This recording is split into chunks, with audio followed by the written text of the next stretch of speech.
Ahmedabad plane crash મામલે વિસનગરના 5 પૈકી 4 વ્યક્તિઓના મૃતદેહ મળ્યા છે. તેમની અંતિમ ક્રિયા કરવામાં આવી છે.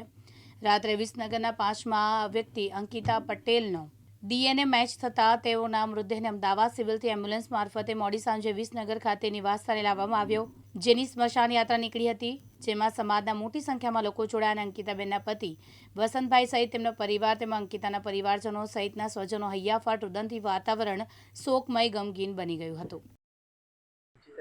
સમાજના 5 લોકોના જે અમદાવાદ એરોપ્લેન ની દુર્ઘટનામાં મૃત્યુ પામ્યા છે, એમના મૃતદેહને પણ અન્ય સંસ્કાર કરવામાં આવશે.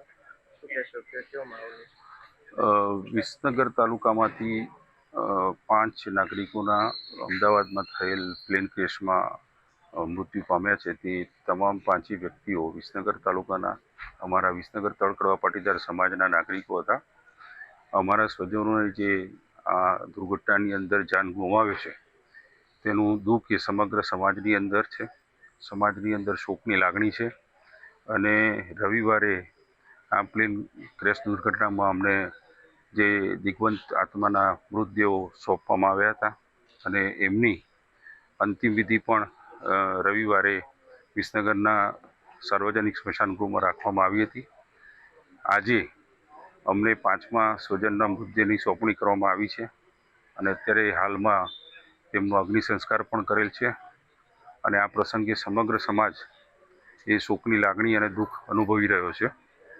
અમે સમાજના આગેવાનોએ, કારોબારી સભ્યોએ, સમાજના નાગરિકોએ જે પણ કુટુંબના વ્યક્તિઓ એ આ જાન ગુમાવ્યો છે તેમને ખૂબ જ હાર્દિક શ્રદ્ધાંજલિ પાઠવી છે, સાંત્વના આપી છે અને આ પ્રસંગે વહીવટીતંત્ર દ્વારા પણ દરેક કુટુંબીજનોને સુવિધા મળી રહે, સમાચાર મળી રહે અને તેમને મૃતદેહ પણ સમયસર સોંપવામાં આવે, તેમના ઘર સુધી લઈ જવાની વ્યવસ્થા કરવામાં આવે.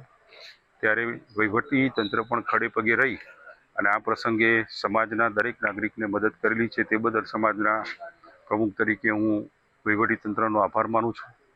આજે તમામ 5 વ્યક્તિઓના અગ્નિદાહ થઈ ગયા છે અને સમાજ દ્વારા રવિવારના દિવસે પ્રાર્થના સભાનું પણ આયોજન કરવામાં આવ્યું છે અને આ દુઃખદ પ્રસંગે અમે સૌ લોકો સમાજના જે પણ અમારા 5 સ્વજનોએ જાન ગુમાવ્યા છે તેમના આત્માને શાંતિ મળે એના માટે પ્રભુને પ્રાર્થના કરીએ છીએ અને તેમના કુટુંબજનોને આ દુઃખદ ઘટનામાં દુઃખ સહન કરવાની શક્તિ મળે એ માટે પણ પ્રભુને પ્રાર્થના કરીએ છીએ.